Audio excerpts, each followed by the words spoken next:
It started out normal and bright. That's how the whole day would be until night, right? I was bored. My sister, oddly enough, didn't want much to do with me. Dad was busy, and Mom told me to leave her alone because she was busy. Apparently, nobody wanted me around. I searched the dark recesses of my mind, thinking about the past, and maybe if I toyed with some things in the past, I wouldn't be so bored or lonely.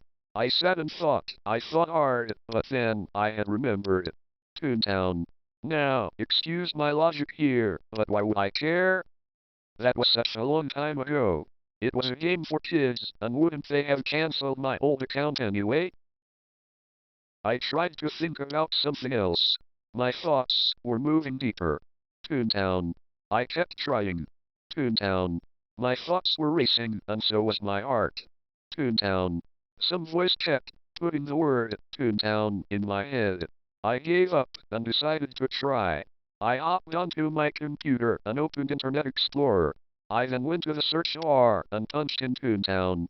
Everything looked normal as usual on the site. But I couldn't help but notice one thing. On the page to sign in, there was a blue dog pointing at the login, and his looks were familiar. I couldn't quite recall the name. I was a bit disturbed by the fact his gloved hand pointed at the login that actually had my login name and my password already written. Not only that, but the dog stared at me, just smiling, waiting for me to click the login. That's strange. I thought out loud. I was sure, being this was years ago, as far as 2005, my password and login name would have been long terminated. Oh well, despite I didn't care for this childhood game, I let nostalgia take over nonetheless and I pressed login. I waited in silence as it was just a black screen, no loading Toontown, no cheery music. My gut sank.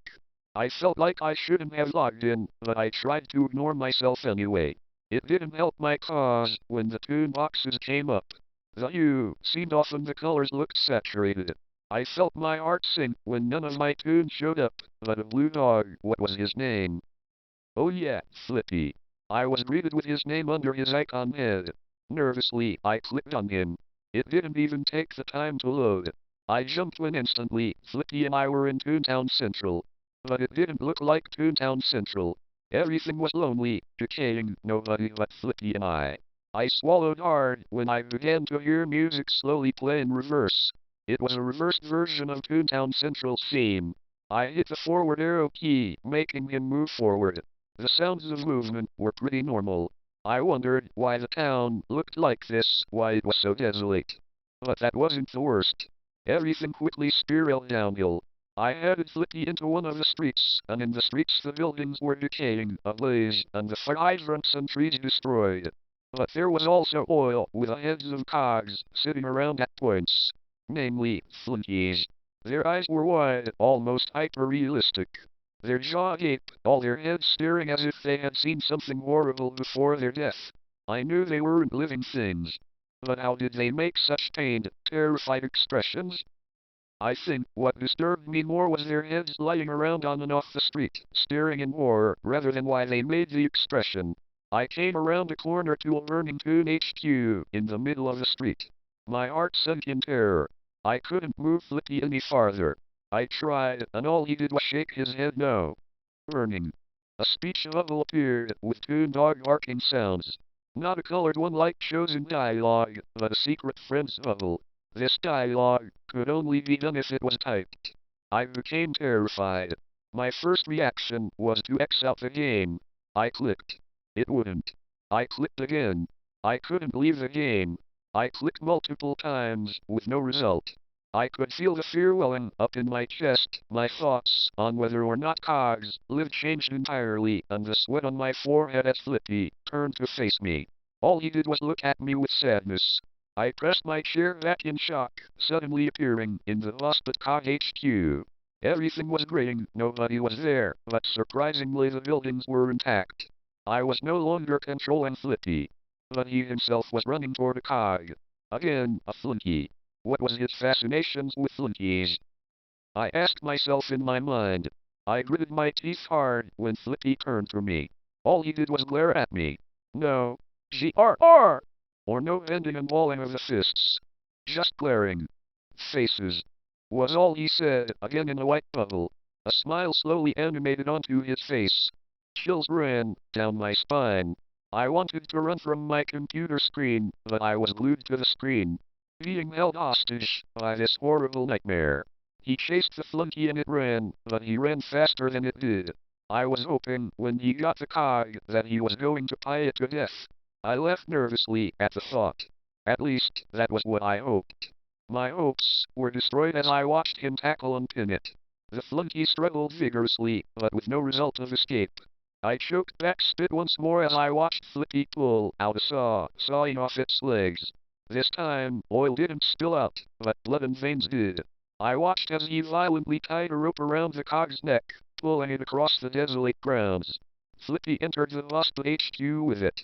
The inside of the building was on fire, and I could hear rather real-sounding screams.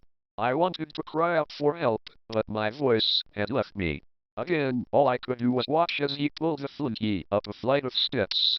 It begged in voice bubbles for Flippy to let him go. At the top of the steps was only 4 tiles of space and railings. It was high, up over the flames. I watched as Flippy hauled the flunky forcefully, cornering it by the rail. This time, Flippy stabbed the flunky with a screwdriver. I covered my ears in fear as the sounds of high-pitched male screaming came from the speakers. I began to breathe hard. I could only feel my heart pounding. But that wasn't all he did, oh no. He pulled out his drill and applied it to the flunky's head. It continued to scream, this time distorting, blood flying from his head.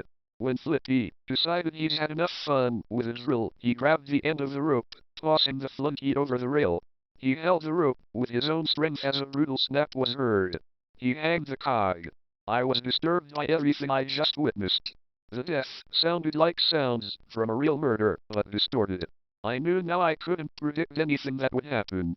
And that being said, I was right. Suddenly, we appeared in an area that didn't exist on the map. It was a long stretch of dark, cloudy land. It was grassy land, and far away in view was a hill with a single tree. Bodies of toons and cogs lay all around. Dead, bloody. Guts stranded all around, all of which looked realistic. Flippy didn't move. I knew Flippy could hear me, aloud or in thoughts. I gave up, and with trembling I spoke. Why? I asked, holding back tears. The sounds of murder I had just heard was getting to me. It played like a record in my head over and over again. Flippy started running forward, and his head slowly turned all the way around to face me. I was horrified. His eyes were hollow, blood running from them. Blood covered his face, his mouth was disfigured. His jaw hung sideways, his teeth exposed and crooked. Bloody wounds riddled his face, and it looked as if half of his face was burned. First, his twisted face grinned at me. Didn't you think it was funny? I shook my head. I couldn't speak. His eyes expressed sadness. The further and further his body ran, the darker and grayer the screen got, and more dead bodies appeared. A few more moments of running, he spoke again. Look what you have done to this beautiful place. All of these people. Flippy's sad expression never changed as his speech bubble appeared to me. I never did anything. I shouted at the screen. A twisted grin slowly came onto his face again. Accept your fate. I wanted to question it. I couldn't. I only watched as he made pain-toon dog sounds, running toward the hill and tree. The screen was getting darker, his health was becoming less. Eventually, he was making the actual sounds of a pained, dying dog. His body began to look frail, then he fell on his knees near the tree. He had finally died, laying his body in the grass. The bodies near the tree looked that their eyes were hollow. The loud sound of fire startled me, and I jumped a bit when fire appeared all around them. The world was burning, ending because I started the game. The game closed itself out, and I rushed to reboot my computer. Now my computer has been rebooted. I'll never see Flippy again. I never want to. I don't even want to think of Toontown ever again.